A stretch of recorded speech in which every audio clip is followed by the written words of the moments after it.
엔진과 메인넷을 개발한 아트프렌즈의 이정우 대표님의 기조 연설이 있겠습니다.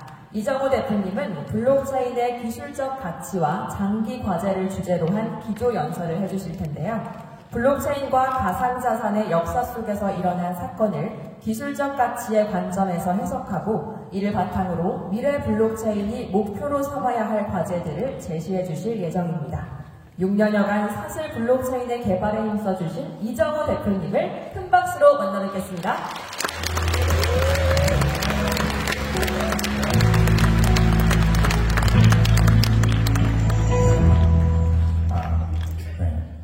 안녕하세요. 아트프렌즈 대표 이정우입니다.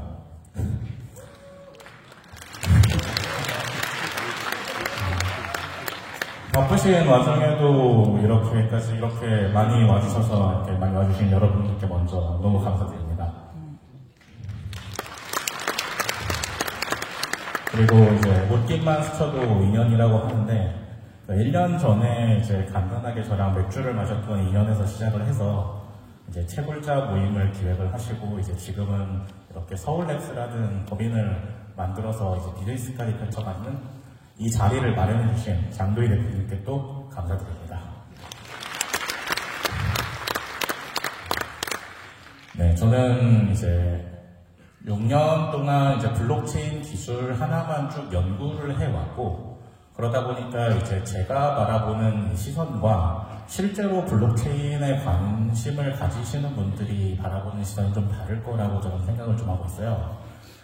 그래서 오늘은 그냥 제가 어떻게 이 블록체인 기술을 좀 바라보고 있는지 그리고 제가 바라보는 시선에서 어떤 방향으로 블록체인이 발전을 할지 그리고 앞으로 뭘 해야 할지에 대해서 조금 얘기하는 시간을 가져보려고 합니다.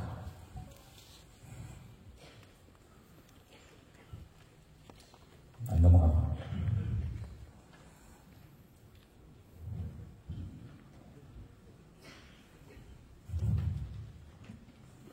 역시 항상 행사에 징크스가 있는 것 같습니다.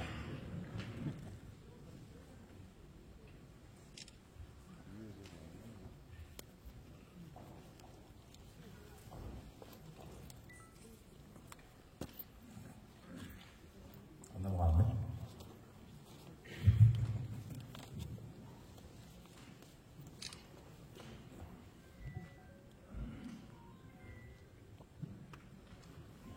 엔터에 가려고 합니다.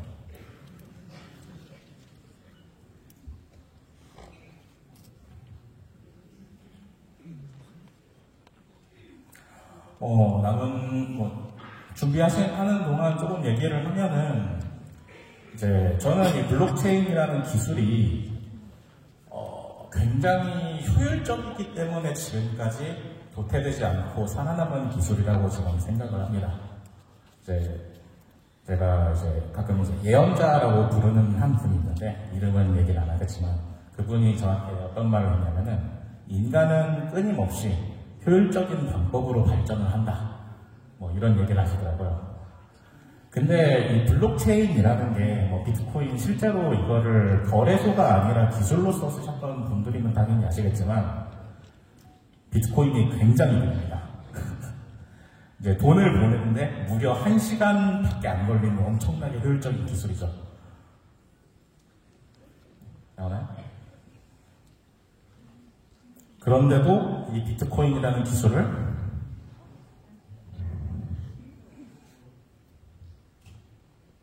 모두가 사용하고 있는데 어쨌든 한번 얘기를 해보겠습니다. 네, 지금 비트코인이랑 이더리움을 걸쳐서 이제 세 번째 기술이 사슬이라는 기술이 나왔습니다. 저희가 이걸 만드는 이유는 이 비트코인은 지금 송금을 하는데 파이널리티가 1시간 정도 걸리고 있었고 이더리움도 빠르다고는 하지만 1분 30초 정도 돼야 이제 제가 돈을 보냈구나. 그러니까 이 거래가 완결이 났구나라는 어떤 마음의 안심을 가지게 되죠. 근데 이게 우리가 이런 걸 좀 생각해 보시죠. 제가 비트코인으로 택시를 타고 이렇게 내려가지고 결제를 한다고 할게요. 근데 택시 아저씨가 제가 비트코인으로 카드를 딱 긁었는데 제가 딱 내리려고 하니까 팔을 딱 잡는 거예요. 야, 1시간만 기다려. 한 시간 동안 기다려서 거래를 일상생활에서 이걸 쓸 수가 없는 거예요. 그래서 저희는 이 사슬이라는 기술은 블록체인 기술의 상용화를 목적으로 그리고 이거를 비전으로 삼아서 지금까지 6년간 개발을 해왔습니다. 그리고 이 중간에 사실 이더리움이 나와서 이제 여러 가지 응용 가능성도 제기가 되었기 때문에 이제 그런 기능들도 다 포함해서 저희가 또 상위 호환으로 개발을 진행을 하고 있었고요. 지금은 정말 감회가 새로운데 지금 저 사진이 이제 장도희 대표님께서 보내주셨는데 반포에 있는 커피숍이더라고요. 실제로 커피를 예슬이라는 걸로 사 먹을 수 있다. 그러니까 실제로 가서 결제를 해보면 뭐 4초 정도밖에 안 걸리니까 그냥 편하게 쓸 수 있는 시대가 왔구나라는 생각이 좀 들어서 그냥 이렇게 좀 한번 첨부를 해봤습니다. 그래서 이제 이 효율이라는 측면에 가지고 지금 이제 상용화가 눈앞으로 다가왔는데 그동안 이게 어떻게 역사적으로 좀 비춰와졌고 그리고 그게 어떤 효율적인 관점에서 이제 어떤 기술적인 가치를 가지는지 좀 보고 또 이를 바탕으로 좀 제가 앞으로 할 일들을 좀 소개를 해보도록 하겠습니다.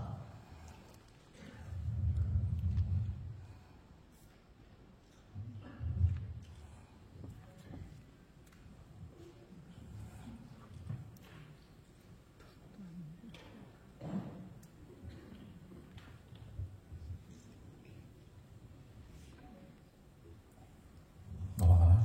네, 넘어가나요? 지금 사슬이 아까 오늘 아침에 보니까 한 19,600대 정도 노드를 설치를 하셨더라고요. 솔직히 제일 불안한 게 저인 것 같은데 잘 버티고 있습니다. 그래서 완전한 탈중앙을 유지한 상태로 4초에서 8초 정도 이내면은 일단 거래가 완결은 됩니다. 그래서 저희는 이제 탈중앙을 유지한 상태로 속도와 확정성을 잡았다. 라고 해서 트릴레마를 완전히 해결하는 상태라고 좀 보고 있고요. 사실 이 블록체인이라는 게 암호화폐에서 시작을 했죠. 엄청나게 효율적인 기술입니다.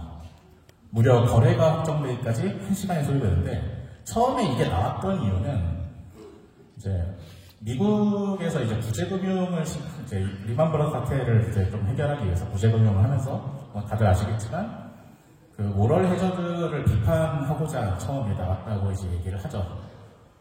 근데 이게 얼마나 효율적인 기술이냐면 우리 달러는 송금 5초 만에 하고 은행이 안전하게 보관을 해주고 근데 비트코인은 송금하는데 1시간이나 걸리고 돈을 자기가 관리하는 그리고 이 비트코인을 잃어버리면 누구도 책임져주지 않는 참 효율적인 기술이죠.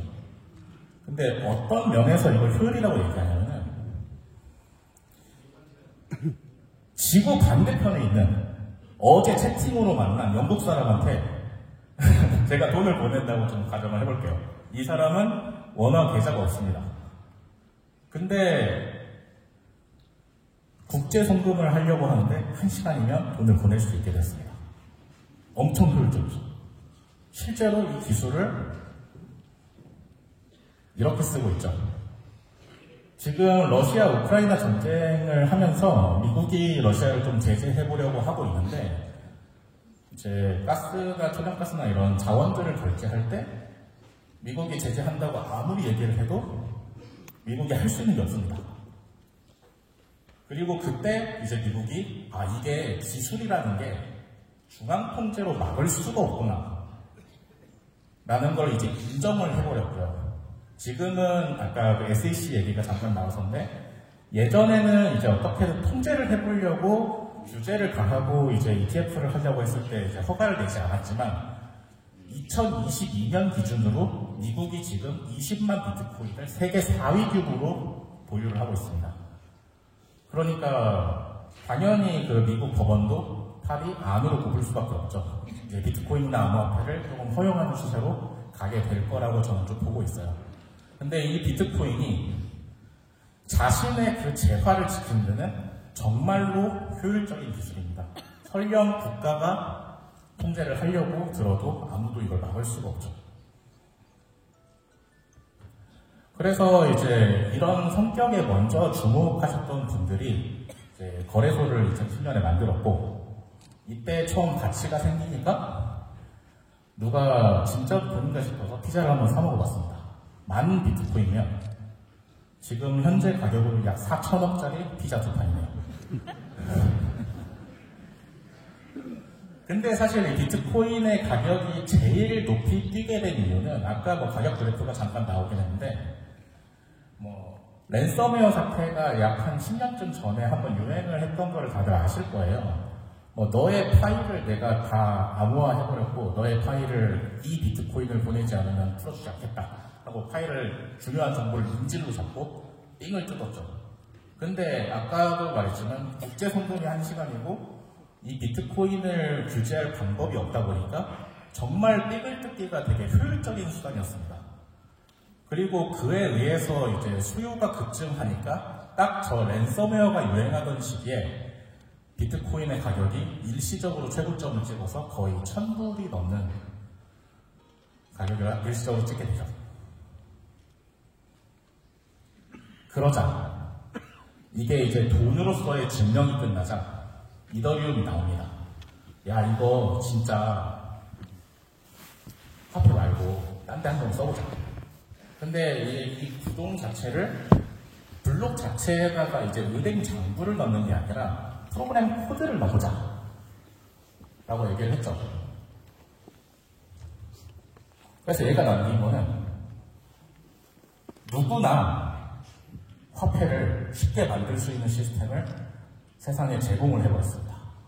사실 이 이더리움이 한번 돈 보낼 때 수수료 한 10,000원씩 5,000원씩 들지만 제3세계에서 안정적인 은행 시스템을 구축한다고 쳤을 때 사실 그 수수료를 낼 각오만 있다면 ERC20으로 그냥 손가락 한번 딸깍하면은 5분 안으로 은행 시스템 하나를 구축할 정도의 엄청난 효율적인 기술이죠. 누구나 거대 은행 인프라를 가질 수 있는 시스템입니다.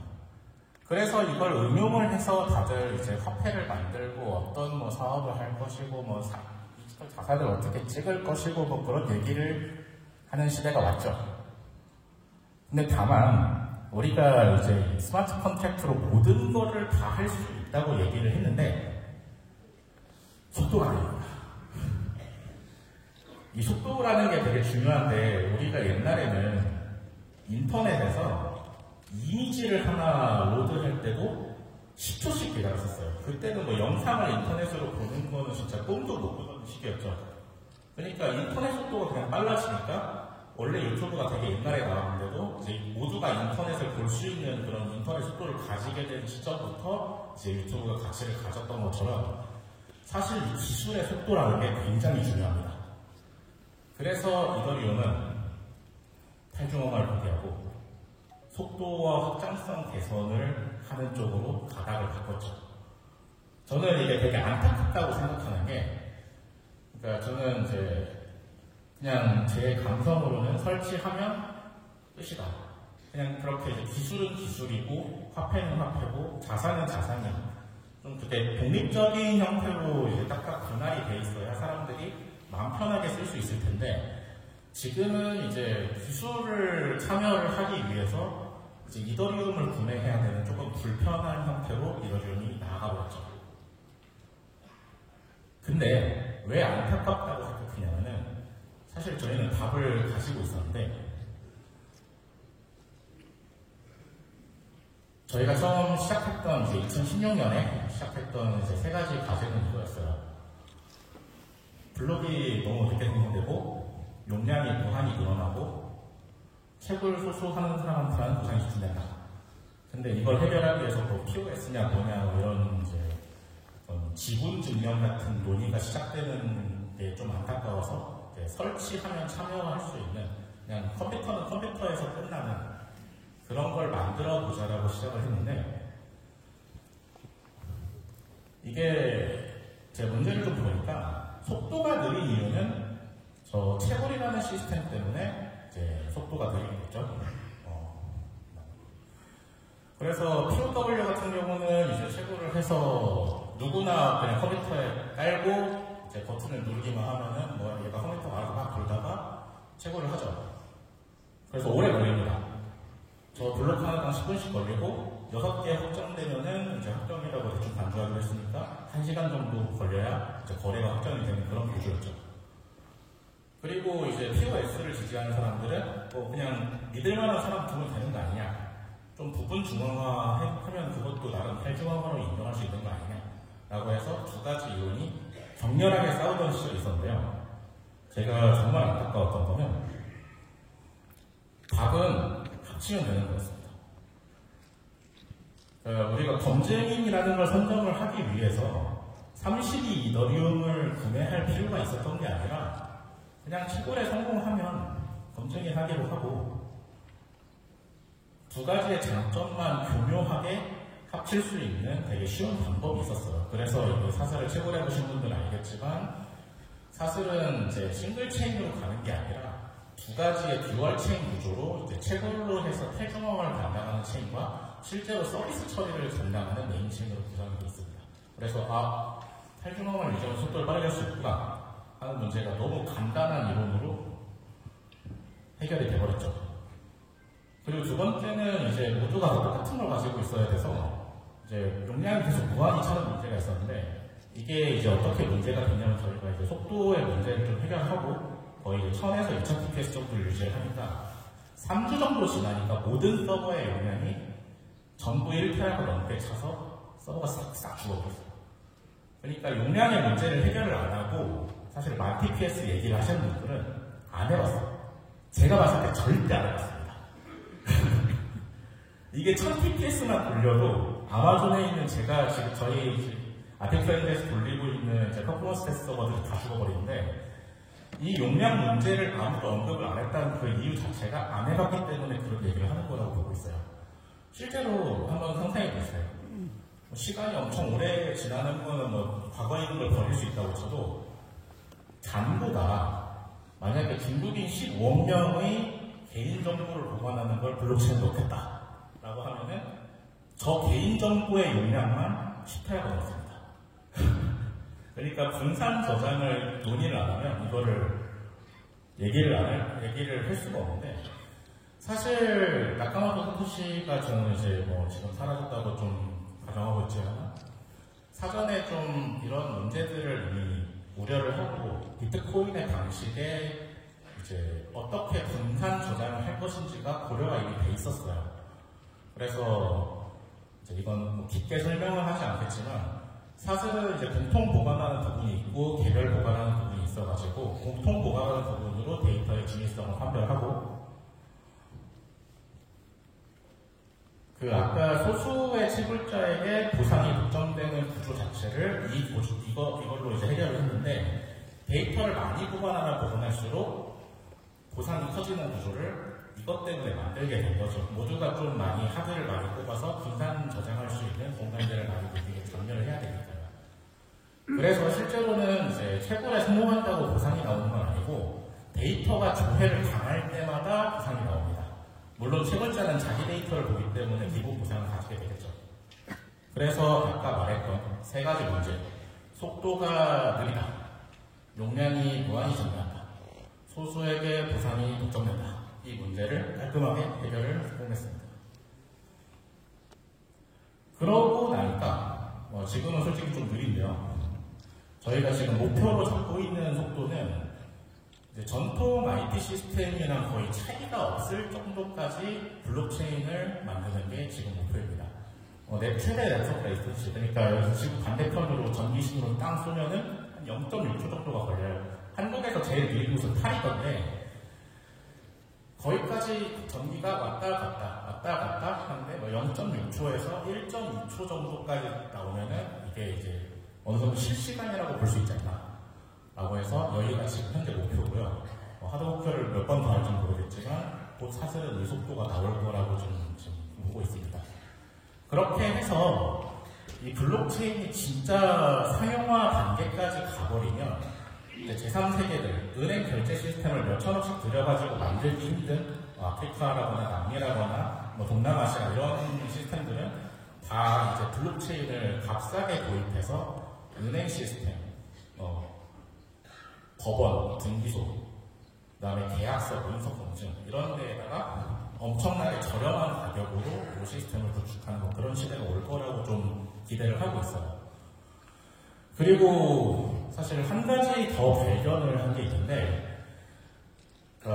용량 문제를 해결했다 보니까 그냥 블록 안에다가 모든 데이터를 깡으로 싹 다 집어 넣어도 별로 이슈가 없었습니다. 그래서 저희가 이제 좀 상상을 해본 거는 프로그램 코드가 몇백 메가 몇십 기가 정도 되는 프로그램이 있다고 하더라도 블록으로 잘게 쪼개서 전부 다 직접 저장하고 그걸 불러들여서 실제로 프로그램을 구동할 수 있지 않을까 라고 해서 실험을 저게 이제 메인넷에서 실험된 건 아니고 저희가 지금 별도로 테스트하고 있는 네트워크에서 지금 실험을 해본 건데 마인크래프트까지 돌아가는 걸 지금 확인을 했고요. 앞으로 미래에는 지금은 제가 이 네트워크 기여 방식을 그래픽 카드에서 하드디스크로 바꿨는데 이제 이 하드디스크에서 이런 상상을 좀 해볼 수 있겠죠. AI 연산할 때 GPU 그래픽 카드가 엄청나게 많이 드는데 전 세계의 사람들이 자기가 24시간 컴퓨터 쓰는 거 아니니까 자기 컴퓨터를 한 번씩 빌려줘 보더라고요.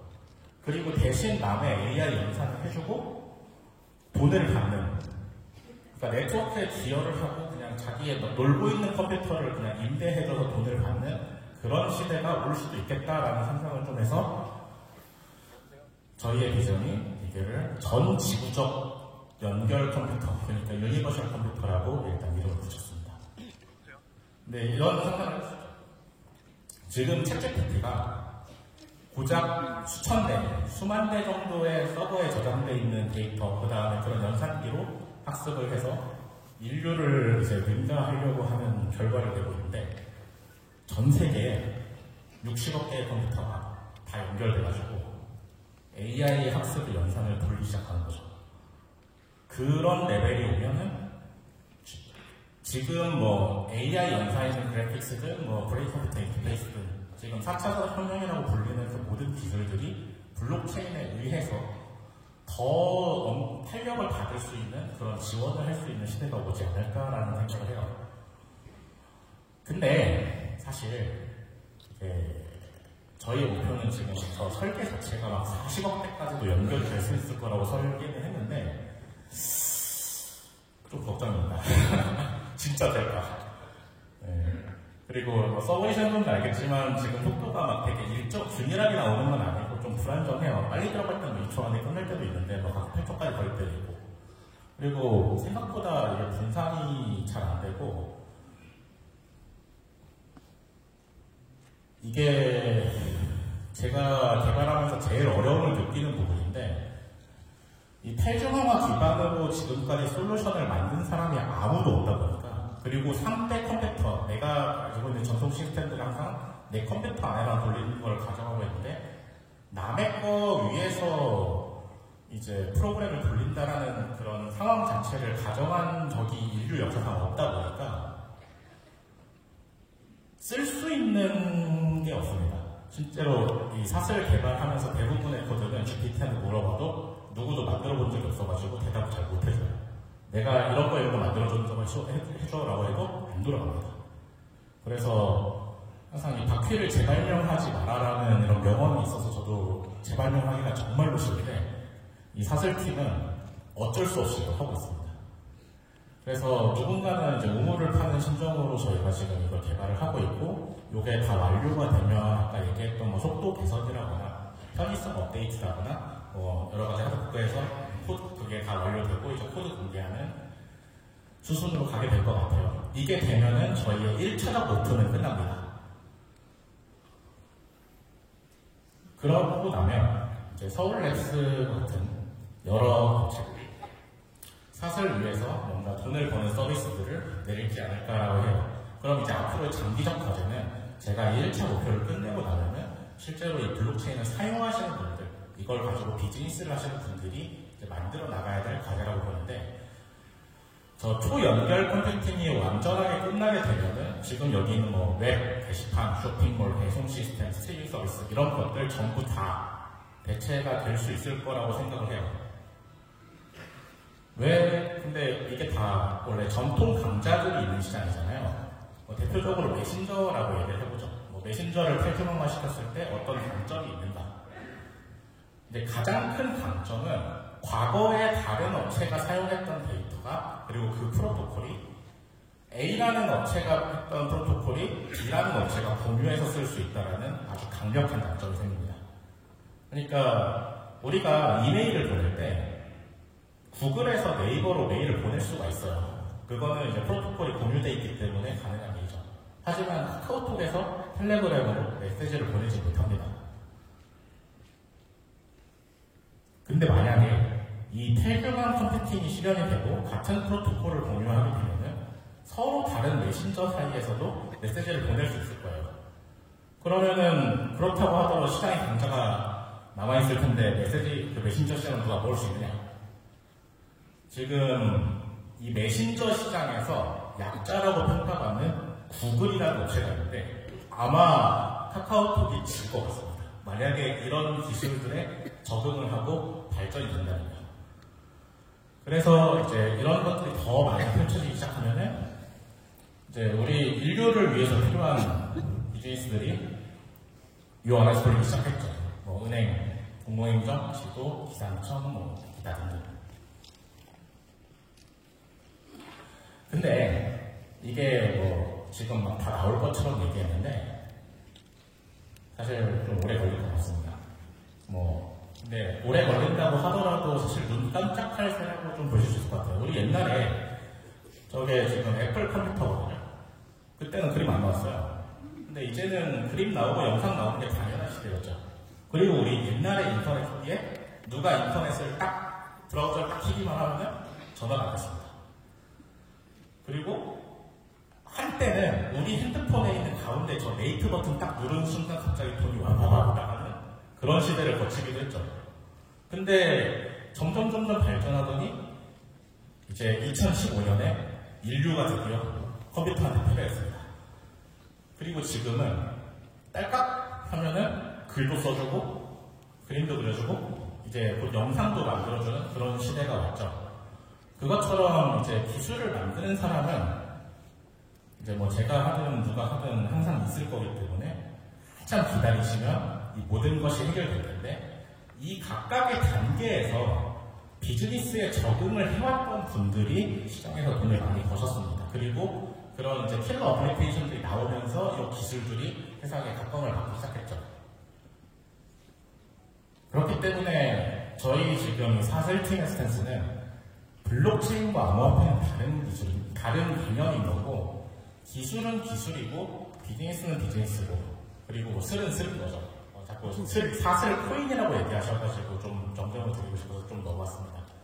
근데 이거는 저희가 막